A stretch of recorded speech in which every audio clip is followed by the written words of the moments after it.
Gusti lewat tembang Gusti lewat tembangku iki.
lagu terakhir season limbuan.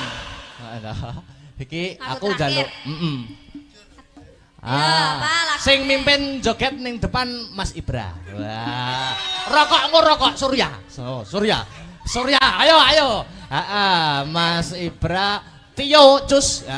Tio Cus. Ayo joget tali latar. Ora malah penak wis tuwek iki.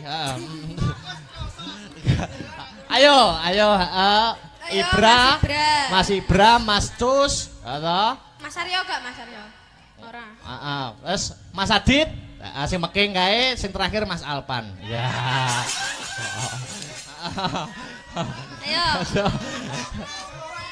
Ayo. Enek 4 iki. Nah, iki di live streaming lho, kondang kowe kok.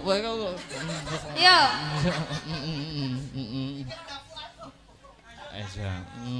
Kelakon apa to riri ngono ya Mas. Piro berarti ciro lupat. Oh ya. 4. Duh. Alpan kok ora iso ngadeg to. Mas. Bejo.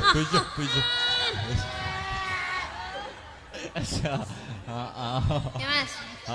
Ditoto, Dik niken sing mimpin.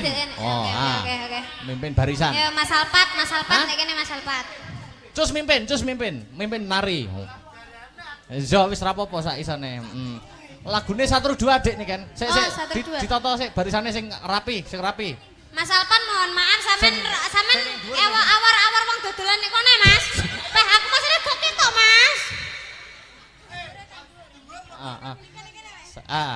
Sing nyanyi di atas rapopo. Hati-hati. Oke lah, ditoto barisane. Sing depan pan iki aja ngruntel to, ngerti baris ora to? Ya. Langkah tegak maju. Sopo? Ya wis. Iki. Bocil sitok ya, disesel ya. Diseselke. Ya. Yo, baris ya. Siap. Waduh, gerak. Cangkemuka. Ya. Lencang ke muka Mas. Lancang depan, gerak. Lancang depan nih piye to lancang depan nih? Le. Tegak, gerak. Oke. Bar barisan jalan. Ya cuma nanya. Burung wae nyanyi. Wes pokoknya joget ngono ya. Ayo 1 2. Sak pira Mas nadane Mas? Ada diunggahne 1,5. Gak enak to? 1,5 iki. Wis diunggahne siji. Ya. Wis tak pupo wingi. Oke. Rada diunggahne setengah sih Mas. Wis tak pupo wingi. Oke.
manten bertiga turun ke panggung. Wah, Dik Sinta, Mbak Enggar, Mbak Pesek, lagune Ninggal Katresnan.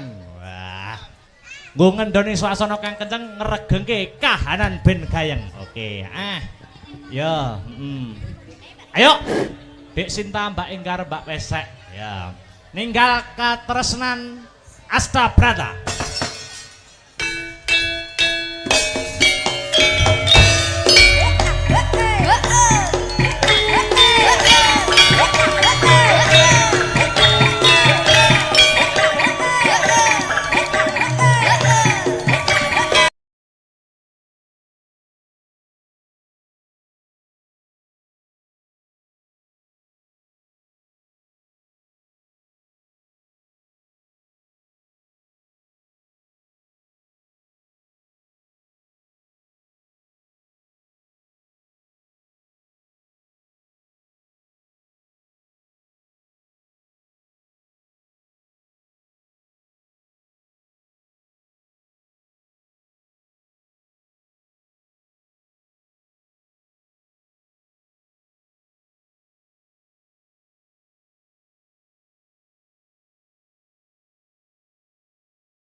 Alhamdulillah wa syukurillah wala haula wala quwata illa billah.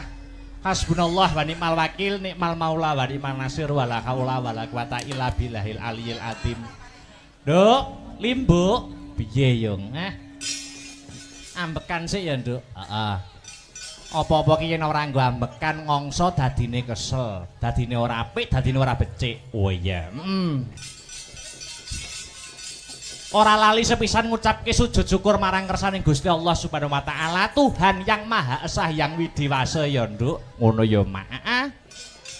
Margane merga wis maringi malimbar kenikmatan, katentreman, wujude kesehatan lahir kang sarta batin, Nduk. Muka tanpa nikmating pangeran.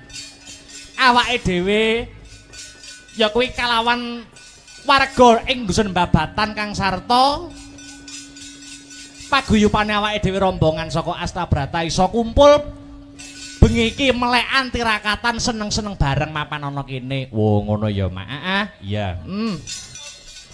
Angka loro ora lali selawat sarta salam kunjuk marang Nabi panutan ya kuwi Nabi Muhammad sallallahu alaihi wasallam.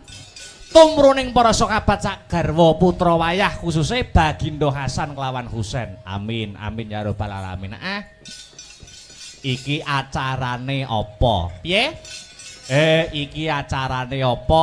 Pahargyane apa kok rame-rame mapan ana ing kene? Ngene, Nduk.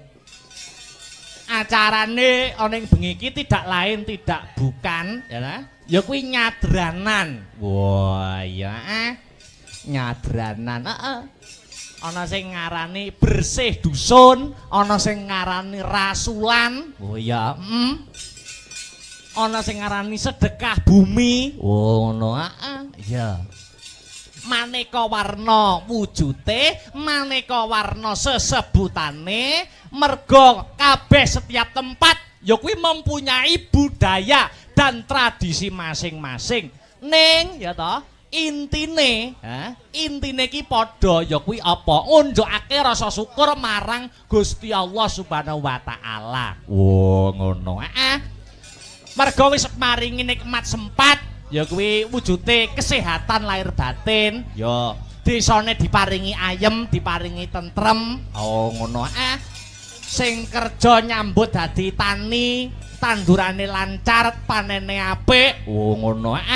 Iki syukur, wujude syukur para warga masyarakat bareng-bareng ngunjukake syukur marang Gusti Allah Subhanahu wa taala. Eleke apa? Oh ngono ya, Mak. Iya. Iki pertama kali awake dhewe masuk ana ing Babatan kene. Mulaku kula nuwun, Nduk. Oh ngono. Marang danyang-danyang kene. Wis ya. Danyange apa? Danyangi sing donyang. Oh ngono. Oh, awake dhewe sowan komplit sak kanca Astabrata Group cedhak omah iki. Cedhak omah, Nduk. Lah iya, awake dhewe nggur Mas Trip kono kene kono ora ana setengah jam. Lah iya, Senadyan iki peraturan surat edaran tentang hiburan wayang kulit isih durung resmi tekse durung entuk izin sewengi iki engko isih setengah malam nanging awake dhewe ya patut bersyukur, awake dhewe ya patut mengacungi jempol ya, Mak. Bersyukur wajib, Nduk. Ngacungi jempol marang warga masyarakat kang mapan ana ing Babatan kene. Ngono. Masalahe di tengah-tengah iki urung antuk keputusan izin ya tentang hiburan sing seperti sedia kala ning awake dhewe warga Babatan khususnya isih diparingi kesempatan nggo nglanjutke tradisi ya kuwi tradisi nyadranan. Oh ngono. Mergo tahun-tahun yang lalu ya kuwi terhalang penyakit pagebluk COVID-19 atau corona. Wah, ngono. Sithik mboko sithik, step by step, Nduk. Ora masalah, ora masalah. Wah, iya. Iya, Mak. Nanging ngambak iki mengko ora sewengi, ambak awake dhewe uga lagi pertama kali ngambak ing dusun Babatan kene. Nanging tak akoni antusias warga masyarakat kang mapan ning Babatan kene patut diacungi jempol kok, Nduk. Ngono ya, Mak. Penontone kebak luar biasa, hebat wiwit sore mau. Wah, ngono. iki membuktikan membuktikan bahwa penonton khususnya ning babatan ki ora mung penonton hiburan, ora mung penonton wayang, ning uga pengamat wayang. Oh iya mak iya. Sanggite dirungokke, sabete digatekke. Heeh. Dadi apa-apa ki mangan, Nduk. Lah iya, muga-muga awake dhewe ana ing taun-taun ke depan iki tetep bisa nyambung tali silaturahmi, tali paseduluran karo para warga masyarakat kang mapan ana ing dusun babatan kene. Amin amin, Nduk. Amin ya rabbal alamin. Heeh. Wah, luar biasa. Matur nuwun dumateng para panitia sumrambahipun para warga kang mapan wonten ing babatan dene wis maringi kapitayan kepercayaan kanggo awake dhewe sakanca ketiban sampur gelar-kelir gantung gong mapan ana ing kene. Oh ngono ya, Mak. Khususe matur nuwun marang ya kuwi Bapak Marwan. Oh ngono Mbah Marwan. Iki sing request lakon. Oh iya. Uga Pak Satino. Oh iya. Luar biasa lan sedaya panitia ingkang boten saged kula sebataken setunggal mbaka setunggal intinipun kula matur nuwun. Amin amin ya rabbal alamin. Luar biasa, Nduk. Heeh. Nek ngajeni seniman para warga masyarakat khususnya para panitia iki hebat tenan kok, Nduk. Ngono ya, Mak. Aku sak rombongan lagi teko, wah suguhane banyu mili. Suguhane banyu mili, suguhan metu. Ya ingkung, soto, ya, banyu mili, Nduk. Bareng aku ning guri, bareng aku ning jeding. Lah kok jedinge ora enek ciduke. Ya. Lah terus tak celupne ngono ya, Mas. Ya. Iya, alhamdulillah. Luar biasa. Iki uga titipan saka panitia. Heeh, piye? Iki mau ora ana sambutan, ora ana kata sepatah kata, dua patah kata mergo menghemat waktu, mergo ora sengi. Ya, mula saka panitia aku mewakili, aku dikon ngandharake, aku dikon menggarisbawahi bahwa pagelaran malam hari ini panitia mengucapkan terima kasih kepada seluruh warga masyarakat kang mapan ana ing dusun babatan. Awet sengkut gumergut gotong royonge. Wo ngono urunan ya ta? Perjo bareng ya nglumpuk bareng. Oh iya. Ya didongake ana ing acara kene nyadran kene didongakne nduk nok anakku limbuk muga-muga bubar rampung acara nyadranan ana ing babatan kene muga-muga babatan kene dadiya ya dusun sing baldatun thayyibatun warapun ghafur ayem tentrem gemah ripah karta tata raharja murah sandang kelawan pangan adoh saka bencana alam para warga masyarakate pinaringan rejeki ingkang kathah melimpah tur kebak marang barokah Allahumma amin. Wah ya wah luar biasa. Iki bersih dusun nyadranan kang mapan ana ing babatan kene iki menggambarkan nasionalisme, nek ku ngarane siji nasionalisme, loro gotong royong. Kok iso biyung ngandhakake kaya ngono? Mergo apa? Mergo bersih dusune babatan ki bareng ya kuwi kang mapan ana ing bulan Juni iki bulane Bung Karno. Oh ngono. Dadi adanya bersih desa ki semangat nasionalisme. Wah ya beda agama ora aja nganti padu, beda panemu aja nganti satru. Wah iya, beda pilihan aja nganti gontok-gontokan. Iya Mak, iya ngestokake dawuhmu. Iki ngepasi bulan Juni bulane Bung Karno, ya toh? Dadi temane nasionalisme. Ana ing bersih desa kene, bersih dusun kene. Sadurunge ngunggahke sang bintang tamu, ngaturke sak tembang sing mares sing gumiak. Kanggo membangkitkan jiwa-jiwa nasionalisme, patriotisme. Apa kuwi 4 pilar. Wah iya. Pelok. Ya kuwi 4 pilar. Ya kuwi Pancasila, Bhinneka Tunggal Ika, NKRI karo Undang-Undang Dasar 1945 bukone buka bonang. Oh ya. Oh ya anggitane almarhum Maestro Pedalangan Ki Haji Mantep Sudarsono. Wah iya, 4 pilar. Monggo dadoske kanggo membangkitkan rasa nasionalisme warga dusun Babatan. Monggo dados. Yo.